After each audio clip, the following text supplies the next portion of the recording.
Last week, my Year 10s, during this time of school closure, continued their work on the aftermath of World War I, and part of that work included unpacking a very famous cartoon. In order to do so, what we need to do is remind ourselves of the terms of the Treaty of Versailles. Can you remember the aims of Clemenceau, Lloyd George, Woodrow Wilson? So first of all, you had Woodrow Wilson. He published his 14 points saying that he wanted Germany to be treated fairly so that they would not be bitter in the future and cause another war. He also thought it would be healthy to have a strong power in the centre of Europe to continue trade with. He also proposed a League of Nations where the countries could debate and tackle world issues together.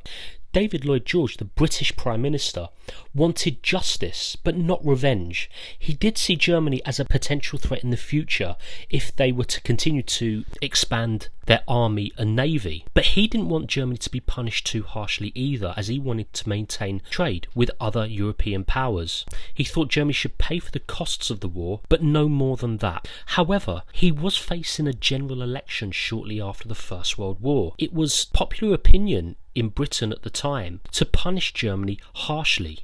So he may have pushed for a more harsher treatment of Germany because he thought that might win him the election at home. Georges Clemenceau, the French Prime Minister, he wanted to weaken Germany so badly that Germany would never go to war with France again. Remember, Germany had already been at war with France in 1870 over the Franco-Prussian War, and Germany had beaten them. So they felt they'd been invaded. Clemenceau also thought that Germany should pay for the cost of the war. Remember, a lot of the fighting took place on French and Belgian soil. He wanted to go further than getting justice. He wanted revenge. With territory, East Prussia was separated from the rest of Germany. Alsace-Lorraine, that was originally lost by France to Germany in 1871, was taken back from Germany and given back to France again. The Saar, which was a coal mining and industrial region of Germany, was given to the League of Nations to control for 15 years. Austria and Germany were no longer allowed to unite. With their armed forces, no soldiers were allowed in the Rhineland. It was a demilitarised zone, although it did remain part of Germany. There was no Luftwaffe, so no air force and no submarines.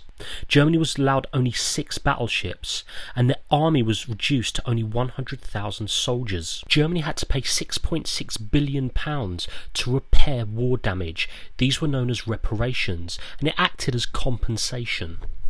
And the most humiliating part was Germany had to admit responsibility for starting the war. Now in history, we might use acronyms to help us remember things. The acronym that some historians use for the Treaty of Versailles is BRAT.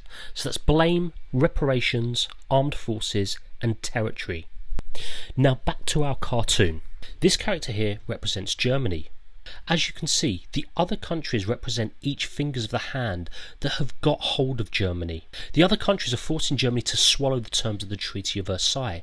Now on the fingers it might be slightly unclear, but what each reads is British Empire, France, America, Italy and Japan. This cartoon represents those countries as the main peace negotiators, and they are holding Germany down while they are forced to take the medicine. So Germany is being forced to accept peace.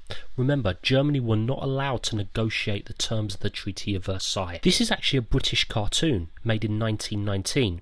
It's known as Bitter Pill. This pill is a metaphor for the pill that could make Germany too weak in the future, or could lead to future wars if Germany become bitter about their harsh treatment. The fact that it's a British cartoon saying this shows that even some of the Allies were concerned that Germany were being punished too harshly. So how do we link all this to an exam question? Well, you may remember these two interpretations. We have looked at them before. Let's go over them again. So we're going to look at questions 1 and 2, the comprehension question or the how question, and the provenance question, or also known as the why question.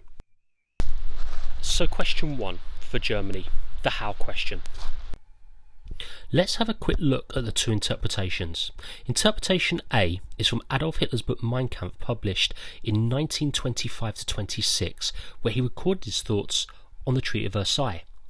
He reads, "Each point of that treaty could have been engraved on the minds and hearts of the German people and burned into them until 60 million men and women would feel their souls aflame with feelings of rage and shame."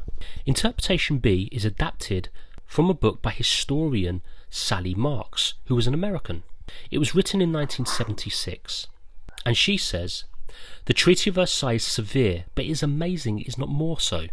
Thanks to Wilson's insistence, Germany lost remarkably little territory considering how thoroughly it had lost the war.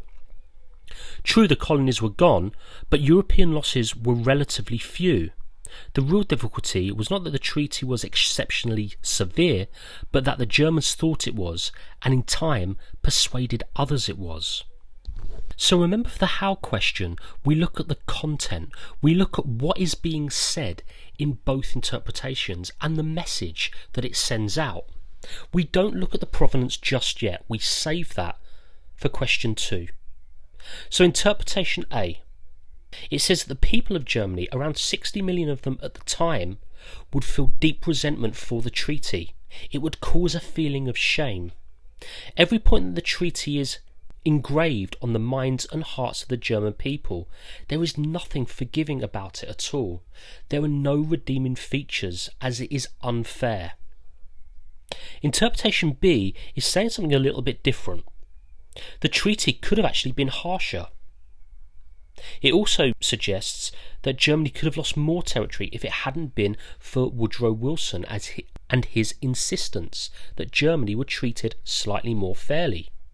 Germany had thoroughly lost the war and therefore were completely at the mercy of the Allies, so it could have been worse. Germans believed it was more severe than what it actually was and managed to persuade others that it was that severe. Question 1. How do interpretations A and B differ about the impact of the Treaty of Versailles? If you would like to have a go at answering that question, please pause. Feel free to use the mark scheme. And remember question 2, the why question. So why were they different? Well, first of all, interpretation A is written by Adolf Hitler, and he is known for resenting the Treaty of Versailles and believing that the war could have actually been won by Germany. He's got a strong agenda. He blames the communists and Jews for signing the armistice and negotiating peace. In 1925, he was in prison following the failure of the Munich Putsch, an attempt to seize control of Germany via Munich. Hitler clearly had intentions of ruling Germany one day and wanted to persuade its people that it had been humiliated after the First World War. If the people are going to be that unhappy and feel humiliated at the Treaty of Versailles, they're going to want change. If you look at interpretation B, why is that slightly different?